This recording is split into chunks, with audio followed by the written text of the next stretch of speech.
She built an empire on the internet's most unlikely obsession, turned a stomach-churning niche into a television juggernaut watched by millions every week, and somehow made the world fall in love with something most people can't even look at on screen. Then, in a single ordinary moment on a film set, all of it nearly ended. At 55 years old, Dr. Sandra Lee, the woman the world knows as Dr. Pimple Popper, found herself lying in an emergency room, unable to speak clearly, unable to raise her own arm, watching her carefully built life threaten to slip away in real time. This is the story of how she got there, and how she found her way back. Long before cameras, contracts, and viral fame, Sandra Lee was a working dermatologist trying to build a quiet, stable practice. Born in Flushing, Queens, in December 1970 to a Singaporean father and Malaysian mother, she moved to Southern California as a young child and grew up watching her father treat patients, which planted the seed for her own career. She studied at UCLA before earning her medical degree from Drexel University College of Medicine, then completed her dermatology residency in Illinois. Afterward, she joined her husband, fellow physician Jeffrey Rebeish, at a modest skin clinic in Upland, California, expecting a fairly ordinary career treating acne, moles, and the everyday concerns of dermatology patients. 4 years, that's more or less exactly what she got. She built a solid local reputation, saw patients day after day, and lived the kind of steady, unremarkable professional life that most doctors in private practice experience. There was no indication that within a decade, her name would be recognized on nearly every continent, or that millions of strangers would tune in weekly just to watch her work. She wasn't chasing fame. She was simply trying to run a good clinic and take care of the people who walked through her door. Nobody could have predicted what happened next. In 2014, almost as an experiment, Lee started posting short videos online showing routine procedures from her clinic, including one clip of a simple blackhead extraction. The reaction was instant and strange. Millions of people, it turned out, found something oddly satisfying about watching these procedures, and a new online community of self-described fans began forming almost overnight, drawn to content that most people would instinctively look away from. To keep up with demand, Lee began offering discounted or free treatment for patients with complex cysts and growths in exchange for permission to film. What could have felt exploitative instead became something closer to a public service. Lee used the growing platform to explain rare and often stigmatized skin conditions, helping patients who had quietly suffered in isolation for years finally feel understood, rather than simply putting their bodies on display for shock value. The growth was staggering by any measure. Her channel eventually reached nearly 9 million subscribers, racking up billions of cumulative views, numbers that would be extraordinary for any creator in any niche, let alone one built around dermatological surgery. By 2017, she had translated that audience into a tangible business, launching her own over-the-counter skincare line and placing it on shelves in major retail chains across the country. In the span of just a few years, she had gone from a locally known dermatologist to a recognizable name with a genuine consumer brand, built almost entirely on the strength of an internet audience nobody had predicted existed. Television came calling soon after. In 2018, a cable network signed her for a dedicated series, and the show became an unexpected hit, drawing strong ratings and industry recognition, including major awards for her work as a television personality. What had started as an experimental social media project had now fully crossed over into mainstream entertainment, and her name became attached to spin-off programs that expanded her reach even further into households that had never seen her original online videos. But turning her practice into entertainment brought a new kind of pressure. Instead of quiet exam rooms, Lee now had to perform delicate surgical work under bright studio lights, with cameras positioned inches from her sterile field, all while knowing that any mistake would be witnessed by an audience of millions. Producers, hungry for compelling television, sought out patients with increasingly rare and severe conditions, which meant longer, more physically demanding procedures than her original videos had required. Hours spent hunched over an operating table took a real toll on her body, causing chronic neck and back strain that built up quietly over years, the kind of cumulative physical wear that rarely shows up in a single dramatic moment but instead accumulates silently in the background. And when the cameras stopped rolling, her day wasn't over. She still had to run her actual medical practice, oversee her staff, and care for patients who had nothing to do with the show at all, meaning 2 full workloads were essentially stacked on top of each other, day after day, for years. Success brought its own complications. As online platforms shifted their advertising policies, Lee found her medical content reclassified as potentially disturbing, which cut into the revenue that had funded her charitable treatment model for years. She adapted by launching a subscription service for dedicated fans, a move that drew criticism from viewers who didn't understand the real financial cost of running a fully staffed surgical practice. At the same time, she had to contend with widespread piracy of her videos, spending time and resources fighting channels that stole and reposted her footage for profit. To stabilize her business, she leaned more heavily into her skincare product line, building a source of income that didn't depend entirely on unpredictable platform algorithms. But the hardest part of her work was never about money or metrics. It was the emotional weight of the patients themselves. As her fame grew, her small California clinic became something like a last resort for people who had been turned away everywhere else, sometimes because their conditions were labeled cosmetic rather than medical and denied insurance coverage. Many of these patients had spent years hiding disfiguring growths under loose clothing, avoiding public life entirely, carrying real psychological pain alongside their physical conditions.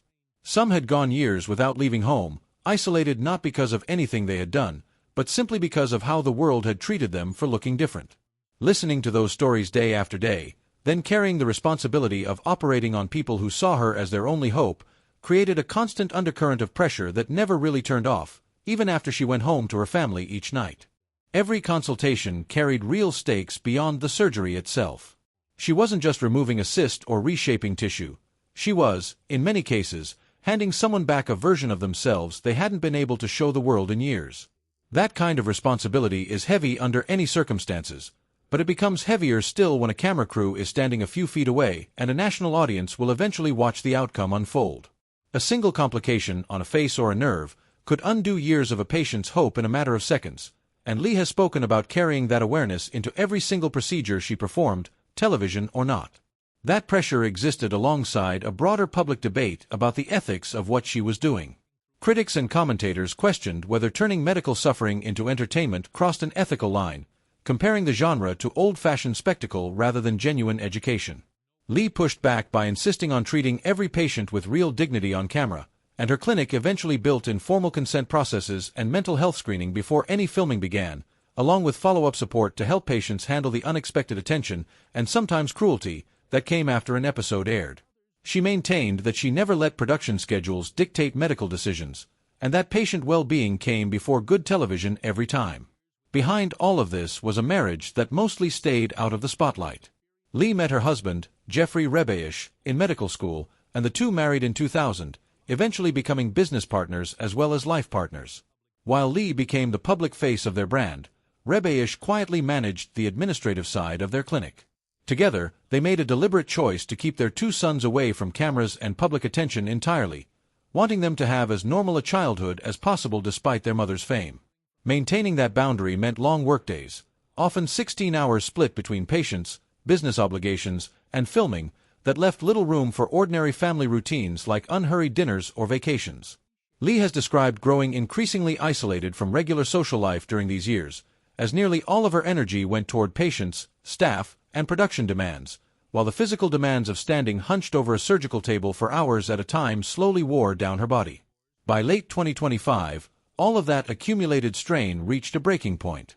On November 20th of that year, while filming a new season of her show and treating patients at her practice, Lee began to feel unusually warm and sweaty, a sensation she initially dismissed as a hot flash, a common assumption for a woman her age under obvious stress. She finished her workday and went to rest at her parents' home, but as the evening went on, the strange symptoms didn't fade. She began experiencing sharp pains running down one leg, and found it increasingly difficult to walk down the stairs. By the next morning, the warning signs were impossible to explain away.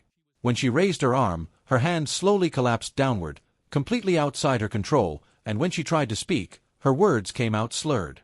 As a trained physician, she recognized the pattern immediately, even as she hoped she was wrong. Her father rushed her to the emergency room, where an MRI confirmed what she feared. She had suffered an acute ischemic stroke, caused by a blocked blood vessel cutting off oxygen to part of her brain.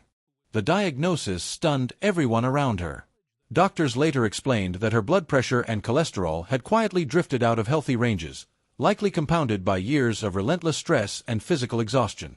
Production on her show was immediately paused, and for a period afterward, Lee stepped away entirely from her clinic, her patients, and her cameras to focus on recovery. For months, she largely kept the situation private while she underwent physical and occupational therapy, working to regain basic motor control before she could even consider returning to surgical work.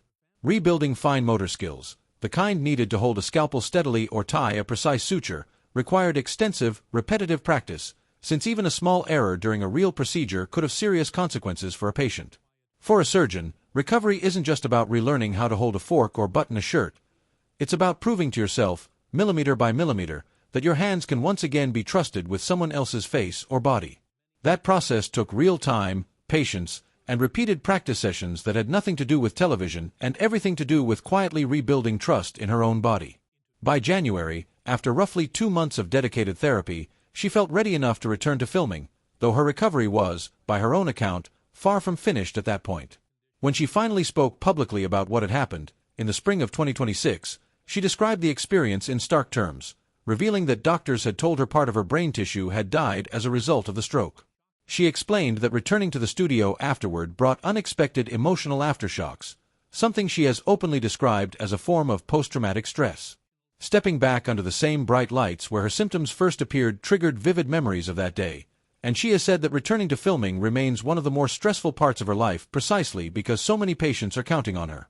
She has also spoken candidly about cultural attitudes toward illness, noting that in some Asian communities admitting to a stroke can carry an unfair stigma of weakness, which is part of why she chose to speak openly about her own experience rather than stay silent.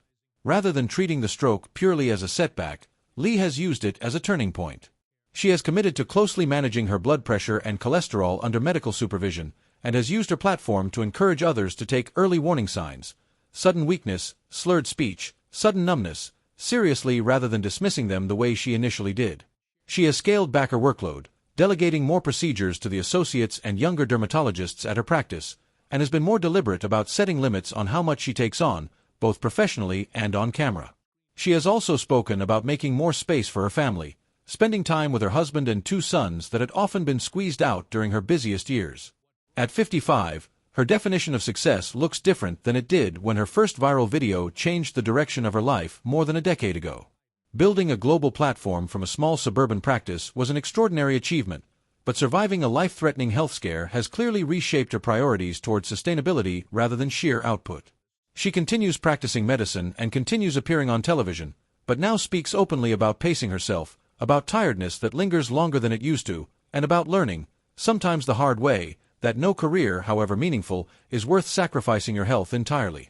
Her story ultimately raises a larger question that extends well beyond dermatology or reality television. What happens when the demands of an always-on media career collide with the very human limits of the body carrying it? Dr. Sandra Lee spent over a decade helping patients who had been overlooked everywhere else, often at real personal cost, and her stroke serves as a stark reminder that even the people who spend their lives caring for others are not immune to the consequences of pushing too hard for too long. It's a pattern that shows up far beyond medicine, too. Anyone building something demanding, a business, a creative career, a public platform, can recognize the trap of treating exhaustion as a badge of honor rather than a warning sign. Lee's willingness to talk about it publicly, rather than quietly disappearing and reappearing with no explanation, is itself part of what makes her story land differently than a typical celebrity health scare. She didn't just recover, she used the moment to talk openly about stroke symptoms, blood pressure, and the cultural pressure many people feel to hide illness rather than confront it directly. Whether her story ultimately reads as one of resilience, caution, or both likely depends on where each viewer sits, but either way, it offers a rare, honest look behind the curtain of a career built on making the difficult things other people hide from a little easier to face.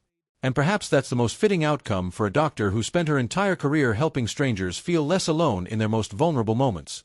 When it was her turn to be vulnerable, she chose to do the same thing for herself, in front of the very audience that made her famous in the first place. What do you think? Was this a wake-up call worth sharing, or does it reveal something troubling about the pressures placed on public figures to keep performing no matter the cost? Let us know your thoughts in the comments below.